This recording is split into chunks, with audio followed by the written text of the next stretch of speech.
Hola, qué gusto que se sumen a este recorrido. Hoy nos vamos a meter de lleno en algo verdaderamente fascinante, las fuerzas ocultas que moldean el corazón mismo de la educación. Vamos a empezar a descascarar esa cebolla gigantesca y complejísima a la que llamamos currículum. Y para esto nos van a guiar las ideas de la teoría de Alicia de Alba. Les aseguro que, después de esto, no van a volver a ver un salón de clases con los mismos ojos. Empecemos con esto. ¿Quién decide realmente lo que aprendemos en la escuela? O sea, piénsenlo un segundo. Es súper fácil caer en la trampa de asumir que un plan de estudios es, no sé, una lista inocente de temas, una recolección totalmente neutral y objetiva del conocimiento humano. Pero bueno, la realidad detrás de los documentos es muchísimo más compleja que esa idea tan simple. Imaginen por un momento una mesa enorme, gigante, cubierta por miles de piezas de rompecabezas totalmente caóticas. Y acá viene lo loco. Todas esas piezas provienen de cajas distintas. Fíjense que esta imagen mental captura a la perfección cómo Alicia de Alba ve el currículum. Ella no lo ve como una sumatoria ordenadita de contenidos que encajan por arte de magia. Para nada. Es más bien una amalgama súper desordenada que está viva y sobre todo en constante fricción. Y acá está el punto crucial, el concepto raíz de todo esto. El currículum es de hecho una síntesis de elementos culturales. A ver, no es una mesa de diálogo pacífica donde todos terminan dándose la mano. Es un ensamblaje conflictivo, lleno de contradicciones, que mezcla conocimientos, valores, creencias y hábitos. Es una negociación donde participan un montón de grupos sociales. Y claro, los textos nos muestran que quienes tienen más poder, ya sea económico o político, son los que logran imponer su visión.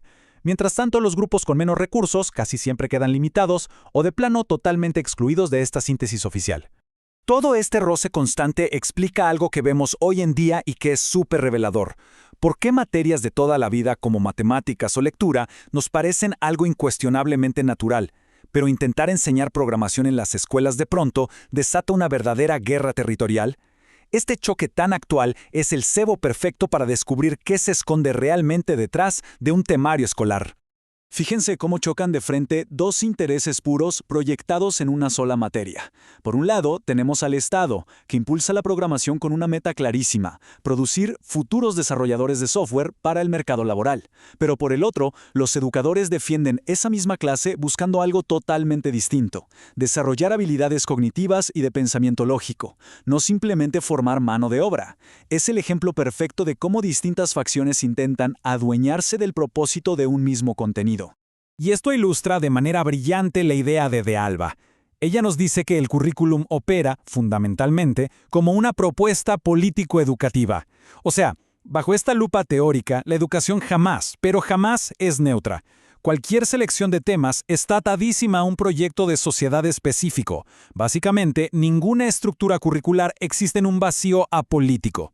De esta concepción se desprenden algunas cosas clave. Primero, todo plan está inevitablemente anclado a proyectos sociales enormes que están compitiendo entre sí. Segundo, esos planes siempre están sujetos a las transformaciones históricas a medida que cambia la sociedad.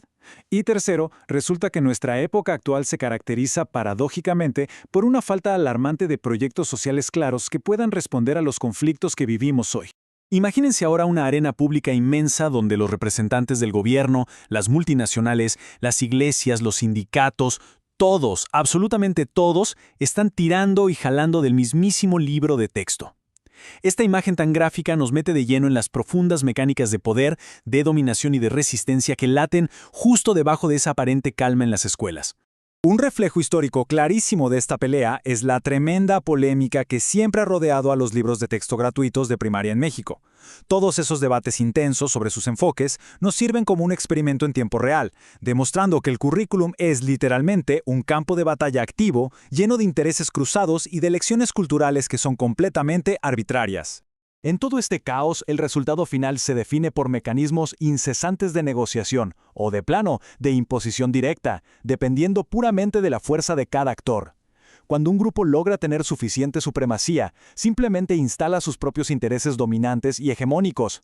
Pero claro, frente a esta presión, los estudios documentan cómo surgen inevitablemente elementos de resistencia social que se oponen a esa dominación desde el día a día. Todo esto nos lleva a una paradoja que tenemos que resolver sí o sí. ¿Cómo puede ser que una crisis económica nacional gravísima, o los resultados apretados de una elección local terminen colándose silenciosamente en una clase de biología un martes cualquiera por la mañana? Para entender cómo las fuerzas de afuera logran atravesar las paredes del aula, tenemos que mapear las dimensiones que envuelven a la educación. A ver, para que esto tenga sentido, es clave desglosar esa enorme dimensión social amplia en 4 subdimensiones fundamentales: la cultural, la política, la económica y la ideológica. Estas categorías no están ahí flotando en el vacío, sino que son piezas interconectadas de un mismo engranaje vibrante que está presionando y moldeando constantemente a todo el sistema escolar. Para canalizar todas esas presiones gigantescas, primero entra en juego la dimensión institucional, que es donde cada escuela le pone su propio sello, ajustando todo según su entorno. Y después, todo este enorme andamiaje aterriza en la dimensión didáctico-áulica, ese espacio íntimo donde las directrices finalmente se materializan en el encuentro de todos los días entre quien enseña y quien aprende. Fíjense en esta situación que es súper desconcertante. El calendario escolar oficial dice en letras mayúsculas examen de matemáticas, pero el salón está completamente vacío. ¿El motivo? Resulta que toda la comunidad estudiantil decidió irse a una festividad agrícola local sin importarles en lo más mínimo las sanciones académicas que les puedan caer. Lo realmente revelador acá es cómo chocan de frente 2 mundos distintos. Por un lado están los aspectos estructurales y formales, o sea, los documentos del gobierno, los planes impresos, las reglas. Pero por el otro, emergen con muchísima fuerza los aspectos procesales y prácticos. Hablamos de la realidad diaria, del flujo histórico vivo y, como nuestro ejemplo del salón vacío, esas formas tácitas de resistencia cultural que contradicen abiertamente la norma escrita. Y en el medio de todo este choque entre reglas y realidades prácticas, surge una pregunta enorme. ¿Es el docente un simple robot programado para repetir un manual oficial a la perfección? ¿O funciona más bien como un filtro viviente, capaz de reescribir activamente el código base de la educación?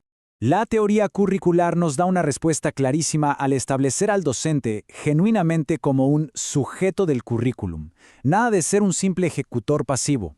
El profesional que está frente a la clase tiene un margen irrenunciable de libertad para hacer la transposición didáctica. O sea, toma esos mandatos oficiales y los reinterpreta de forma creativa, adaptándolos a la realidad palpitante y específica de los estudiantes que tiene sentados enfrente. Claro, este trabajo de adaptación no es infinito. Está delimitado por las dimensiones particulares de cada contexto. Hablamos de coordenadas súper específicas, como el nivel educativo exacto en el que se trabaja. También pesa muchísimo el tipo de institución, ya sea técnica, religiosa o humanista. Y por supuesto, todo se ajusta a las características de la población estudiantil a la que se está formando. Y así, toda esta enorme red de fuerzas nos regresa a la definición central de Alicia de Alba, pero ahora ya completamente decodificada.